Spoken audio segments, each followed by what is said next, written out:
Graças a Deus que o próprio Senhor levantou Lutério para pôr fim à soberania da grande Babilônia. E muita prepotência da Igreja Católica, falida e suja, querer se dizer a Igreja de Cristo. Jesus não fundou a Igreja, e muito menos a católica, que é um antro de perdição e pedofilia. Gostaria de saber onde está escrito na Bíblia que Jesus fundou a Igreja, e onde está escrito que Pedro foi Papa. A pedra de que fala o Evangelho é Jesus, e não Pedro. Estudem mais. Vamos lá. Primeira coisa, a acusação de que a Igreja Católica é a Babilônia, né? Essa acusação é simplesmente ignorância sua de não saber ler o Apocalipse, né? O Apocalipse fala de duas bestas, uma é um poder político e outra um poder religioso. Ora, quando o Apocalipse foi escrito foi no ano 100.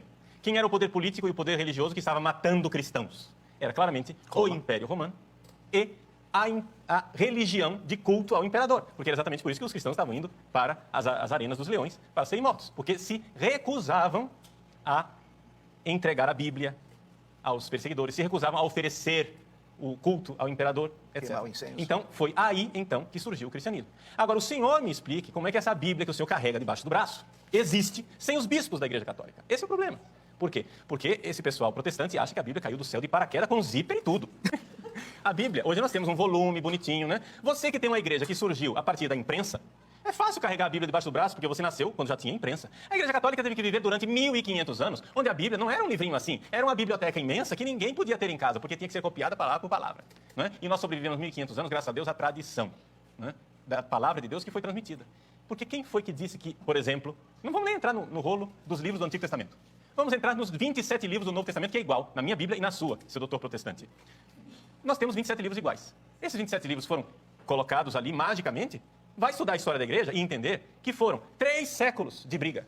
3 séculos de briga, porque os gnósticos, como bem lembra o senhor Dan Brown, no Código da Vinci, os gnósticos queriam colocar todo tipo de asneira dentro da Bíblia. Eles queriam colocar o Evangelho de Maria Madalena, o Evangelho de Tomé, o Evangelho de Lucas, tudo lá dentro da Bíblia. E a Igreja Católica disse não. Os apócrifos. Né? Os apócrifos.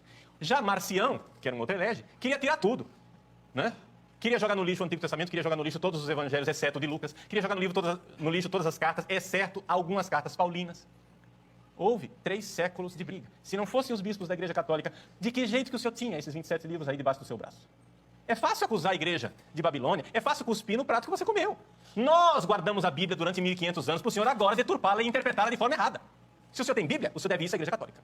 É isso. A esta igreja que o senhor diz que é um antro de perdição e de pedofilia. Agora, saiba uma coisa. Estatisticamente, existem muito mais pastores acusados de pedofilia do que padres. Outra coisa que foi colocada aí nessa pergunta, Padre Paulo, que eu não entendo como é que fazem uma pergunta dessa.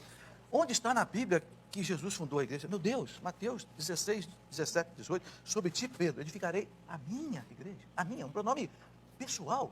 Quer dizer, não é possível que uma pessoa que tem a Bíblia ali, viu lá, não entenda que o Cristo fundou a igreja no ano 30, mais ou menos, não sei, da era cristã. E colocou em torno dele os apóstolos e disse para os apóstolos, quem vos ouve, a mim ouve, Lucas 10, 16. Como é que uma pessoa que lê tudo isso ainda tem dúvida que Jesus instituiu a igreja? E disse, as portas do inferno nunca prevalecerão contra ela. Mas o senhor sabe por quê, professor? Porque eles acham, o protestante acha que o mundo, né, se resume à cabecinha dele. Então, eles acham que igreja é uma instituição.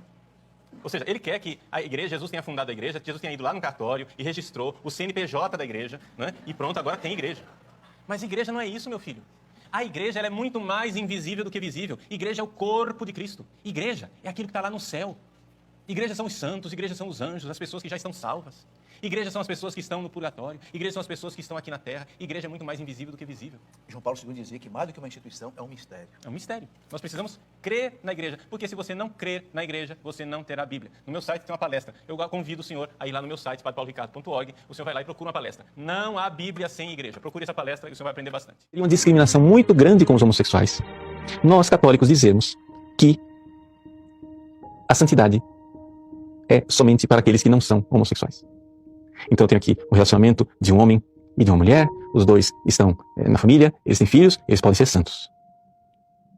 Então, um homem sente atração por mulher, ele resolve ser celibatário, não se casar, então ele pode ser santo. Mas o pobrezinho do homossexual, ele tem que se contentar em ser egoísta, ele não pode ser santo. Não, gente. A santidade é para todos. Então é muito fácil a gente acabar com os bonecos de gesso. O difícil é acabar com a idolatria no nosso coração. Levando isso em consideração, o que é que nós podemos dizer com relação ao culto dos santos e ao culto das imagens? Primeiro, o culto dos santos. É evidente que eu posso cultuá-los, não é? Nós temos, por exemplo, o exemplo bíblico extraordinário da Virgem Santíssima no Evangelho de São Lucas. No seu canto do Magníficat, Maria diz, todas as gerações me chamarão de bem-aventurados. Bem-aventurada. E o próprio Jesus várias vezes, refere-se a pessoas como bem-aventuradas, felizes. Ele está louvando essas pessoas. Ele está dizendo concretamente, veja, é isso mesmo. E o que ele está fazendo? Está dizendo, veja a ação de Deus nestas criaturas. Criaturas que Deus está usando, onde Deus está agindo. Estes são os santos.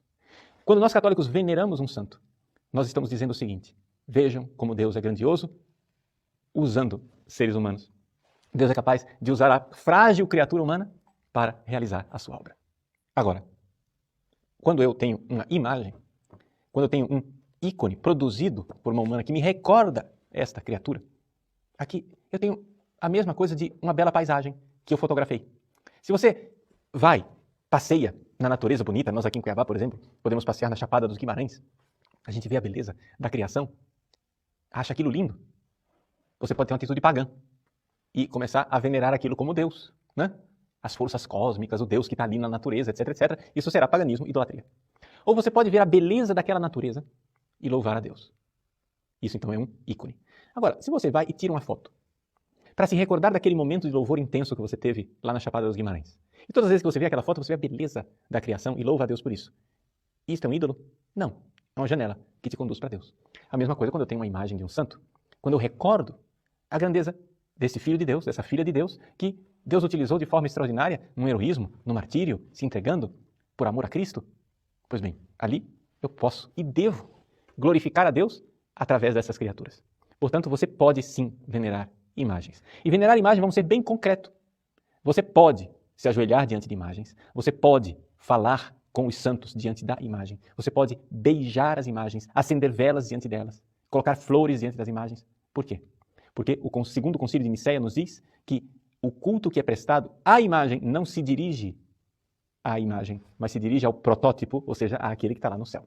Então, se você venera a Virgem Maria, se ajoelha diante da imagem da Virgem Maria, acende uma vela, reza, se ajoelha e pede a ela essa atitude de humildade. Mas, padre, se ajoelhar diante de uma criatura? Sim, se ajoelhar diante de uma criatura na qual Deus resplandece na sua glória.